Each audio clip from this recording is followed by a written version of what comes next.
I'm Oliver Mantell. I'm Director of Evidence and Insight at the Audience Agency. And oh, brilliant! Yes, and please do that and put little sort of intros to yourself in the chat. That's really helpful. And yes, Ben, do you want to say a quick hello? Hello, I'm Ben.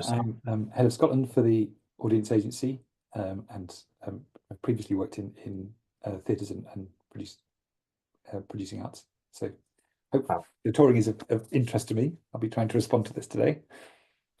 Brilliant. And I forgot to do the audio description, so do you want to use yours, then I'll do mine. I'm a bespectacled, middle-aged, bald white man with a beard in a white shirt and blue navy sweater. And as I say it, I'm boring myself with that. Well, even more excitingly, a white man with blonde hair, black t-shirt, and a blurred background. So you can't even get the benefits of Ben's artwork or posters on the back wall. So anyway, so what we're going to be talking about today is a particular project that we've been working on, which I know will be familiar to many of you, which is some research into Arts Council touring, or research into touring for Arts Council England. I thought it'd be interesting to talk about today, partly just to start to share some of the things we're hearing, but also just give you a bit of a sense of what it is we get up to when we're not doing all the evidence stuff that we normally talk about at tea breaks, and to give you a chance to share your thoughts on this topic as well, because it's kind of good to hear as many different views on this as possible. Although, as you'll see in a sec, we have been in listening mode quite a lot for quite a while, so we have heard quite a lot from different people as well. So if I go over here, the point from Megan, we will be sharing slides. We are recording the session, but we'll stop when we get to the discussion bits. So yes, so don't worry about anything you say being kind of recorded or shared later. Obviously, I will listen to what you say and obviously use that to inform our thinking as well. So about the project. So we've been asked by Arts Council to look into the current ecology of touring, specifically a variety of performing arts. So started off talking about theatre, dance, music, combined arts, and then sort of expanded that definition to clarify that it included musical theatre, it included opera. What it doesn't include is everything else you could possibly tour. Actually, circus should be listed in there specifically as well, alongside combined arts. But to presenting houses of various sorts on indoor stages with a sort of notional 150 plus size in England, or by companies from England, so English touring companies or things that happen here. In any case, there has been some discussion about whether that 150 seat cutoff is useful or not, or whether it kind of runs the risk of distorting the picture slightly. We're very alive to that as a question and are talking to people who do tour across different scales. But also, I mean, as you'll see later on, actually, I've included a comment that references a wider range of scales. And I'm keen to hear people talk about that as well. So please don't feel that we're ignoring that. It's just that that's the scope as has been said. It's also worth noting there's likely to be another piece of research next year, specifically targeted at rural and small scale and sort of more outdoor and or more informal contexts as well. But we've been asked to look at how touring's going, how it's changed since pre-COVID. How does that vary in terms of the particular networks and geography and art forms, and how different combinations of relationships between venues and touring companies that subsidise commercial, etc., how that's all playing out. And we're doing it through a wide range of different sources of information. So we did a couple of open sessions in December where anyone's interested could come along and talk about what they thought were the most pressing issues to cover. And we did a kind of digest of that information. And those were really, really helpful sessions. We've done a literature review, which we're adding to based on various other information people have shared with us through some of the other stages.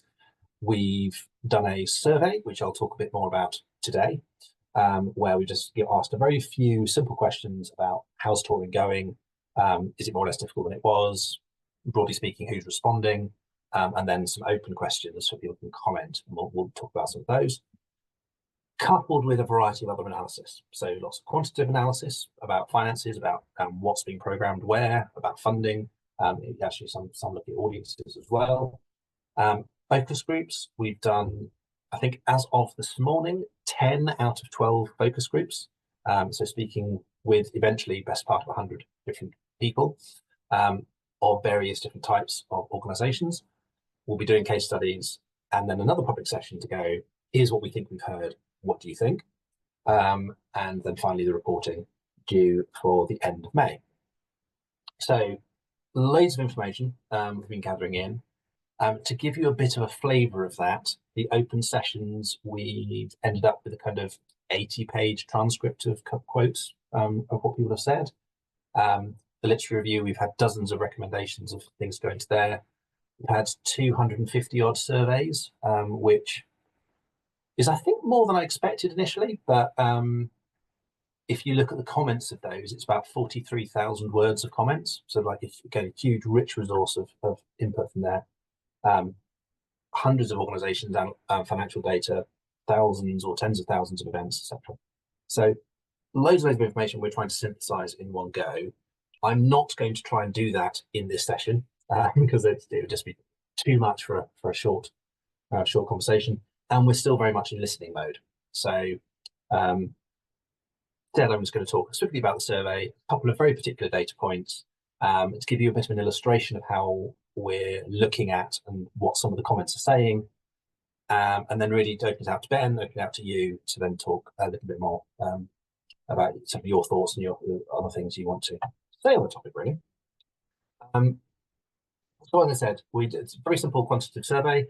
It's still open for another 10 days. So we'll obviously have to rerun these numbers at the end of the month. But essentially, we've had 250 responses, half of them from people who've said that they belong to a touring company in some description. But people could tick more than one category, so some of these will duplicate. There's quite a broad spread across people who are artists, art workers of various sorts, whether freelance or employed, and venues. Rather fewer from some of those other categories, but kind of useful to be able to define who is and isn't in those, and therefore kind of focus on particular subgroups. And it's really those 5 big bars that we'll be looking at in a sec. So the 2 really headlines, which aren't a surprise, but I think quite useful to quantify and put down in black and white to kind of supplement what we're saying in terms of all the qualitative feedback we've had, is that most people are saying that the current state of touring is poor. Things are not going well. Getting on for 3/4 of people saying it's poor or very poor. So that, again, I think that's notably high. We know there are challenges. It's not in that sense shocking, but actually on any survey, getting that degree of consensus on anything is, unusual. What is even more unusual is when we ask people, is it getting harder or easier? That people weren't just saying, yes, it's getting harder, but to my mind, astonishingly high proportion of people are saying it's getting much harder. So we're well over 90% saying it's harder. Almost virtually no one saying it's getting easier, unsurprisingly perhaps, but 80% saying much harder, to my mind, is quite significant, which doesn't surprise me given the conversations we've had with people, but again, it's quite useful to pull out. And we did wonder, is it the case that, yes, it's harder for some people, maybe it's less hard for others? Is there a big difference? And there's some difference. There's a little bit of a difference. The overall picture is very consistent across different types of respondent. Bearing in mind, people can duplicate between these, but we can see, if we zoom in on the ones which are particularly lower, the proportion of arts workers, whether employed or freelance, particularly those who are freelance, but even so, for both, and touring companies, it's particularly high in terms of proportion that's saying that it's, things are poor or very poor at the moment, and particularly high for those saying that it's got harder. So it's clearly difficult for everybody and getting harder for everybody. And I don't want to underestimate just how high the figures are for those other categories as well. I mean, venues saying, 88% of people saying that it's getting harder is huge on its own terms, but it's particularly acute for the touring companies and people working within arts companies. So just to kind of put these two bits of information together in a different way, I've shown these here as sort of separate questions, but we can obviously combine them and look at which combination of responses we get. Again, it's a really resounding 68% of people, 67% of people, I think, with rounding, saying that it's much harder and either poor or very poor in terms of those circumstances. So it's really kind of drumming that point home, really. There are a few outliers who are saying that it's potentially a bit easier, or potentially it's actually quite good at the moment, but it's really not very many people. And even when we look at the depth or sort of amount of detail in responses we get from people, the people who are giving us really kind of fulsome descriptions of what's going on are tending to be in this group who are saying it's much harder than it was. So if that's the overall lie of the land, and very much the kind of the framing mood that we'll then have to determine what we talk about in terms of reporting. We also have 43,000 words of open responses. So that, roughly speaking, that's about half the length of a short novel. To give you a bit of a sense of scale, even that's just from these surveys, let alone everything else. So I'm not going to try and digest all of that, but how we have been looking at it is when we did the summary of the open events, we drew out key themes that kept coming up across those two-hour meetings. And that could be around deals, it could be around financial pressures, it could be about overall ecology, it could be about how things are working practically on tour, audiences, a range of other things. And so we've taken those as standard categories, and then we've gone through, or are going through, all of these responses and coding them against those criteria. So we're saying, this is a comment that is relating to audiences, this is a comment that's relating to deals, etc. Which means that we'll then be able to look at who's talking about what, who's flagging which challenges, who's flagging which opportunities, which gives a bit of a framing, as well as interpreting all of that kind of information qualitatively. So I'm just going to share two responses with you. One from someone talking about the key challenges, one from someone talking about the opportunities, and just showing that kind of marked up in terms of those key themes. But also actually what they're saying, I think might be quite interesting. And will give you a sense of the kind of information we've got. So this first comment is quite a lot to it. There's actually four screens worth, but just to kind of flag out what they're talking about. They talk a lot about the costs having increased and that being an issue in terms of fees. So that's the financial pressures. And then they go on to talk about the fact that independent tours by small companies become, a diminished part of the ecology. People have the opportunity to tour their work, and also meeting lots of different audiences, and that dynamic with audiences, we'll see, becomes quite important. And so new work gets made in isolation. They also talk about, and again, this is their comment, not my opinion, just to be clear. They're talking about the expertise in venues being thinner on the ground than it used to be, and staff being maybe experienced, unmotivated, particular roles being missing, artistic roles, and some of the expertise around that. We've also heard people talk a lot about technical roles being less present in venues. The audience's behaviour is unpredictable post-pandemic, so financial planning is harder, and there's lots of financial restraint, but also just that there's a tendency to shift towards greater risk aversion. That's by venues, but also it means that the audiences aren't being challenged to take risks, and as a result, you end up with a bit of a kind of reinforcing pattern where the work gets safer, the audiences are going for safer things. You're not developing an audience from more risky work. Council funding being absolutely key in terms of pinning up the financial viability of things, and indeed we've heard lots of talk about the processes around that and how that doesn't contribute to be able to plan things effectively. But the aims and motivations of companies, arts council, and venues are misaligned, and I think there's a whole load that we could unpack about that in terms of who's trying to achieve what, the dynamics. Positivity about moving towards community-centered work, but because of these challenges, artists aren't necessarily developing their work as much in front of audiences because there's a real restriction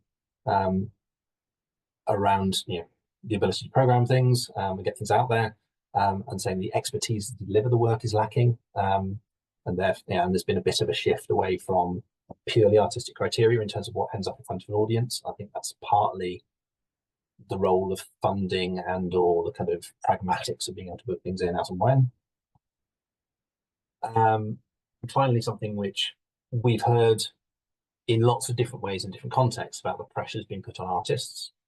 And so here they're talking about the different roles that artists have to play.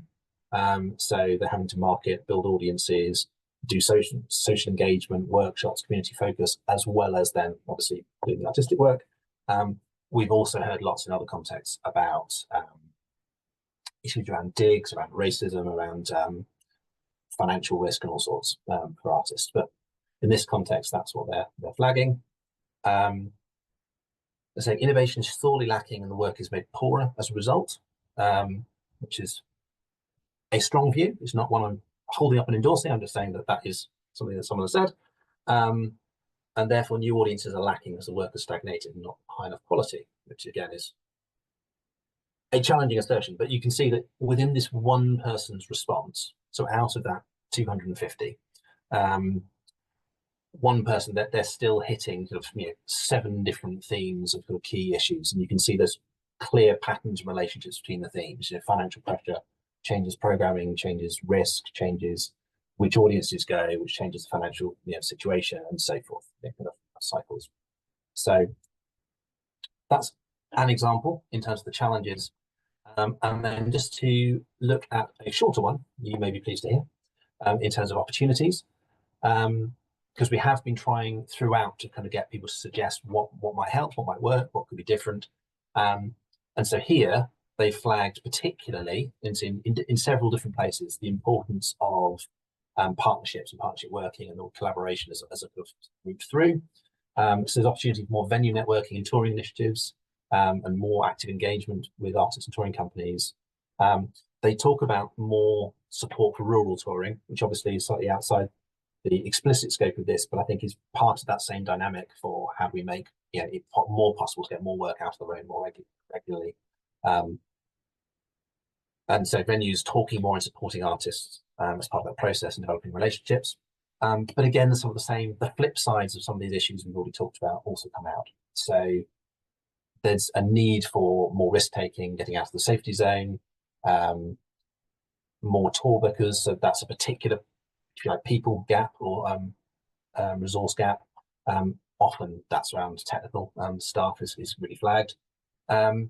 Thinking about how the funding does or doesn't enable touring companies with funding for venues. So should the MPOs have clauses about how to support other touring companies, also how to support touring companies, not just thinking about them as a kind of cash cow for particular sales, that affecting the money, but also building that kind of community relationship and engagement with audiences. So again, lots of different themes coming up, all of which are connected to each other. And in both cases, we'd be aggregating all these different elements of these comments.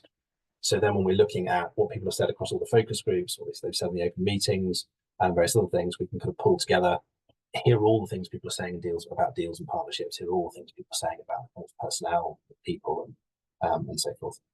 So that's a bit of a glimpse behind the curtain, if you like, in terms of what we're doing, what we're starting to see, without getting into the full picture.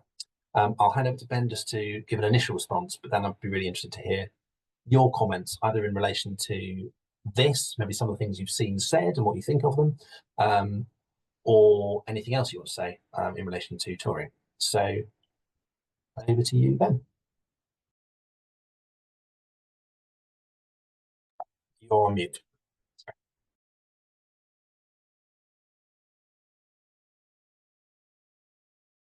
Is that better? Yes. Can you hear me now? Yes. On and off again. There you are, the trick. Yes, I think if we want to lose the slides and I can see everyone, that would be great if that's possible. I mean, as the research is still in process, as Ollie was saying, and with us sort of moving very much into the listening mode of this, with the next steps, including various conversations with the sector to build a full picture, I would really like to leave time to get your thoughts. But while you formulate those, I'll have a go at my immediate response. I think first is just to or remark on how stark it is that 92% of the sector think touring has got harder, with 79% of those much harder. And this is obviously research from England, but in conversation I've had last year on a couple of projects in Scotland, I think the same sort of sentiment would be reflected there. Second is that while that is a very stark figure, it didn't, I don't know what it feels like to you, it doesn't feel like a surprise, I think, especially for anyone working in the sector. But again, good to hear from you on that. And I think, behind it all is the issue is one of how much money there is in the system. And that's for a host of reasons. Standstill or below inflation funding for many years has squeezed. Inflation on impacts on cost of transport, venue, heat, light and power, staffing, all the things that we've read a lot about. The impacts of Brexit on costs, particularly for those touring internationally or bringing talent across borders. Impacts of COVID and recovery on costs and programming on both sides of the touring company and venue equation. And a cost of living crisis and inflation impacts for audiences, slowing audience recovery, as we've seen in other research presented in these tea break sessions through the cultural population monitor sessions on COVID recovery and cost of living crisis. So far so miserable. Against this background, I think quite a few things have happened, a lot of which I think will come out in much more nuanced detail than research. Costs have had to be reduced on both sides of the touring contract, lower production costs, lower marketing spend, both for venues and for companies. And when you talk to venues and companies, they say, tours aren't coming with the production support or the marketing support. And touring companies say venues aren't providing the production support and the marketing support. That's sort of costs you can see are being taken out there. Less potentially is being spent. Well, I think less is being spent on venue maintenance and repair because there's things you can, if you're trying to save money, you can not do now. Fewer nights of tours being booked, making the cost of touring more expensive. And we've sort of lost.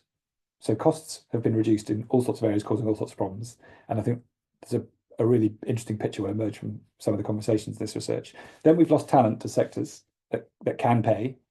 So as we've reduced costs, people have gone elsewhere across all areas, perhaps most notably across production skills, where it's so transferable.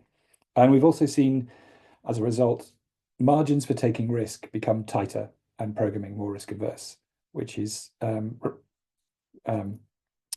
understandable, but frustrating.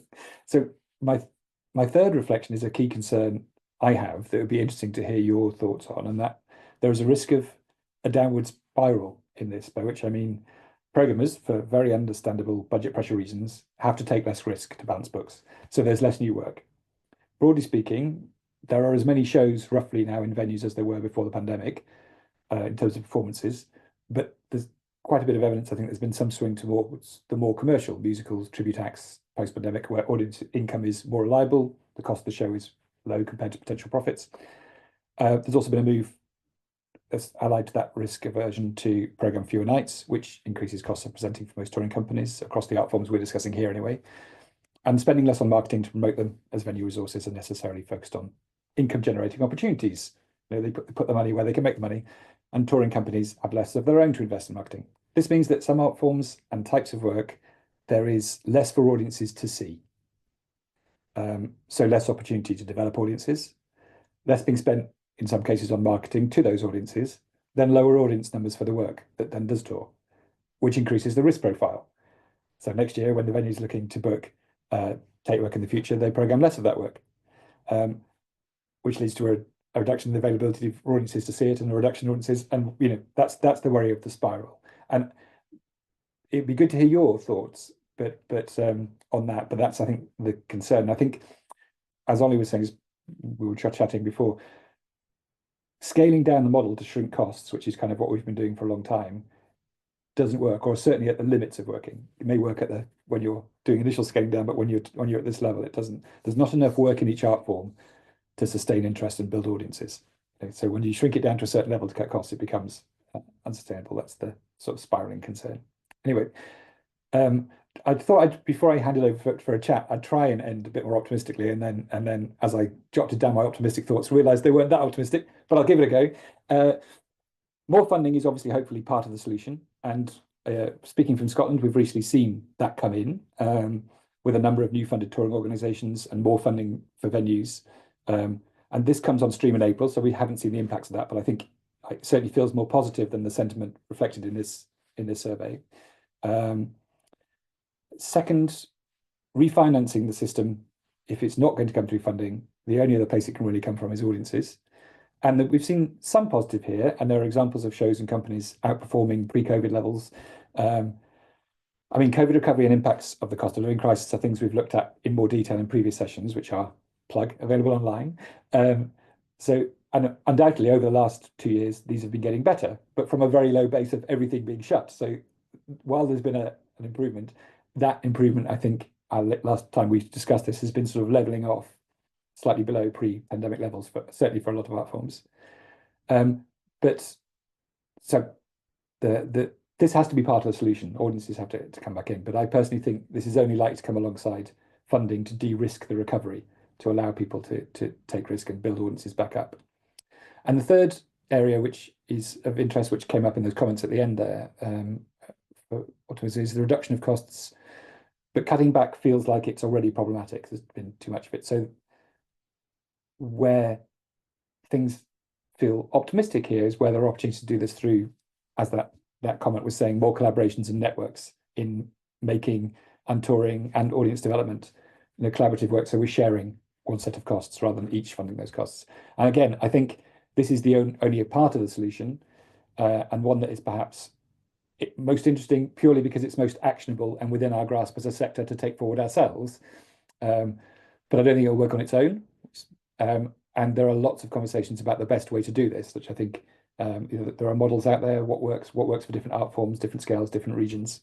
But I think those are my initial reflections. Hopefully that's just not more gloom. Try to be a bit more optimistic at the end. But it'd be really interesting to hear what you think about the research, what you feel about the situation with touring and in your art forms, and any sort of solutions or opportunities you see, as well, of course, of any sort of questions you have about the research so far that Ollie's demonstrated. So I will stop there and hand over to you.